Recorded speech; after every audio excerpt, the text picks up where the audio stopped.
Corridas de rua são para ser emocionantes, né? Mas espera só até você ouvir que alguém ganhou uma prova pegando o metrô ou até mesmo quase morreu de envenenamento antes da linha de chegada.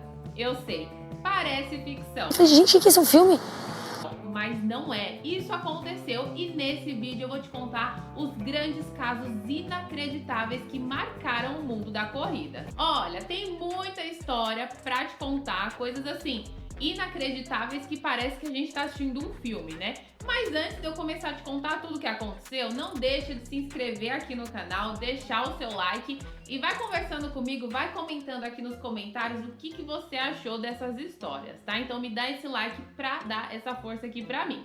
Então bora começar, vamos pro vídeo. Comecei a minha introdução falando que teve até envenenamento, né? E parece até ficção, eu sei, mas aconteceu. E isso aconteceu na maratona mais caótica do mundo, tá? Ela é considerada mesmo a maratona mais caótica e a maratona mais lenta. Ela aconteceu em 1904, tá? Então assim, a gente tem 3 personagens muito importantes nessa maratona pra gente falar. O primeiro foi quem? Foi a primeira pessoa a chegar na linha de chegada, né? Que foi o Fred Lorz, acho que é assim que se pronuncia, tá? Ele foi o primeiro, o grande campeão, só que daí depois descobriram que ele pegou um carro durante a metade do percurso aí pra conseguir terminar a prova.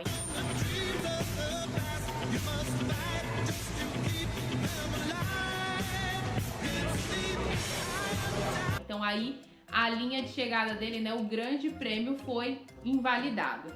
Depois, gente, teve o Thomas Hicks, acho que é assim que fala, né?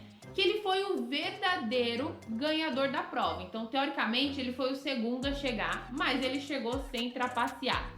Entre aspas, né? Porque ele quase morreu antes de finalizar a maratona. Por quê? Os treinadores decidiram que ele tinha que tomar veneno com conhaque para dar aquele gás. Sabe aquele pré-treino que você toma um pó de guaraná? Você toma aí uma cafeína, você toma um gel de carboidrato, enfim. O Thomas tomou conhaque com veneno. E aí, quando ele cruzou a linha de chegada, automaticamente ele teve que ser levado diretamente ao hospital, porque não tinha condições, né? Tinha que prestar socorro na mesma hora. Informações de que ele não faleceu aí por conta dessa loção que ele tomou, tá? Então, olha aí. A gente fala que o corredor dá o sangue pela corrida e o Thomas deu literalmente quase a vida, né? Quase ele deu a vida, mas parece que ficou tudo bem depois. Teve outro caso muito curioso, para vocês terem ideia do quanto essa maratona foi a mais lenta que já existiu na história. O quarto colocado, ele é o Félix Carvajal. O Félix parou, gente, num pomar para comer maçã. Vocês têm ideia disso, assim, de tão lento que foi a prova? Ó, ele parou para comer maçãs em um pomar, passou mal, mas ainda conseguiu terminar em quarto lugar. Então, no caso dele, foi uma superação, né? Também passou mal, mas chegou. Só que antes ele já tinha sido perseguido por alguns cachorros antes de chegar no pomar. Tá, sai daqui! Então, assim, se você acha que a sua maratona foi difícil, olha aqui a do Félix. Mas chegou em quarto lugar e ganhou a sua medalha e deu tudo certo. Então, assim, essa é a maratona que não se deve seguir nem questão de organização, tá? A história conta que, como a corrida foi numa estrada de terra, os carros que passavam da organização levantavam muita poeira, atrapalhando os corredores. Então, assim, eles finalizaram essa corrida. Quem conseguiu finalizar, né? Finalizou essa corrida em situações adversas. Então, assim, fica aí na sua memória, né? Fica aí para você saber que essa foi a corrida mais caótica que já existiu das Olimpíadas. Agora, um outro caso também muito curioso, que é um caso que eu vou te falar assim que não é uma coisa que a gente não espera que aconteça. O pior é que a gente espera. Em 1980, na maratona de Boston, a Rose Ruiz, acho que é assim que fala, fez uma fraude na maratona, tá? O que aconteceu? A bonitinha foi lá, não correu a maratona, tá? Correu 2 quilômetros mais precisamente. Ela pegou um metrô e foi até os últimos 2 quilômetros finais da maratona, ou seja, os outros 40, ela não correu. Aí ela pegou o metrô, correu 2 quilômetros e foi a primeira a chegar na linha de chegada. Aí ela comemorou, né? Entregaram o troféu. Só que daí, olha como que se tocaram de que ela não correu. Os participantes da prova não lembravam dela no percurso. Só que daí você fica pensando assim, poxa, às vezes você tá correndo, você realmente não vai lembrar de quem tava do seu lado. Por exemplo, eu correndo 10 km já tô morrendo. Também não consigo perceber quem tá do meu lado. Mas aí a organização foi atrás, né, para saber o que tinha acontecido. E após as investigações descobriram que ela pegou esse metrô e ela chegou na linha de chegada correndo apenas 2 quilômetros. E ela também, gente, ó, vou falar uma coisa pra vocês. Ela não soube nem fingir, porque ela chegou sem estar cansada, não chegou nem suada praticamente. Se ela queria fazer um negócio, já fazia direito, né? Lógico que eu não tô apoiando aqui fraude. Mas assim, poxa, chegou lá feliz, não tinha uma gota de suor, não tinha uma perna dolorida, não tinha um joelho ferrado e quer ganhar uma maratona, gente, 42 quilômetros.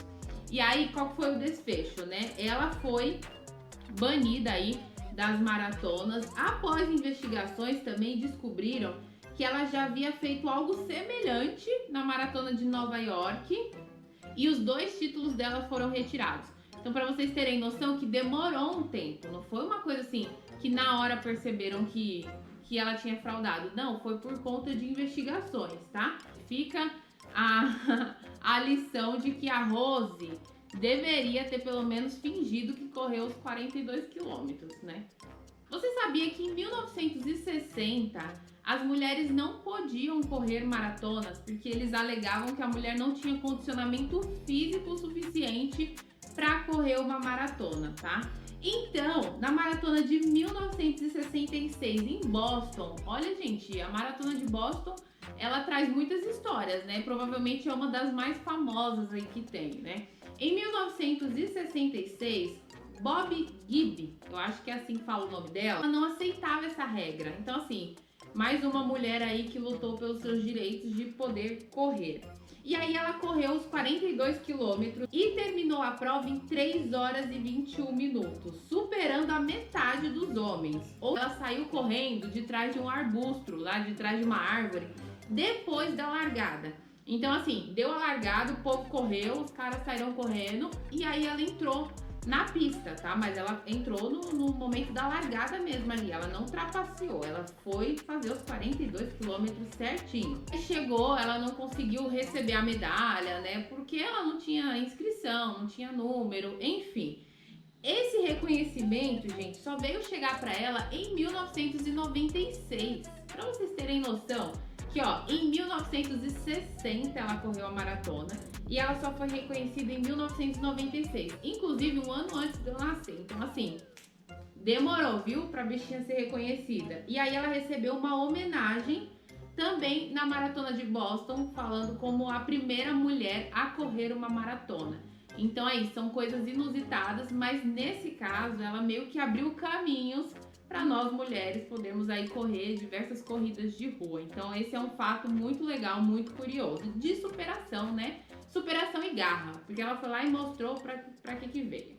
E agora, para fechar esse vídeo, uma coisa que pegou nós brasileiros assim de uma forma muito triste, porque mexeu com o nosso povo, mexeu, entendeu? O negócio é assim, a gente toma pro coração, a gente se emociona com os nossos atletas.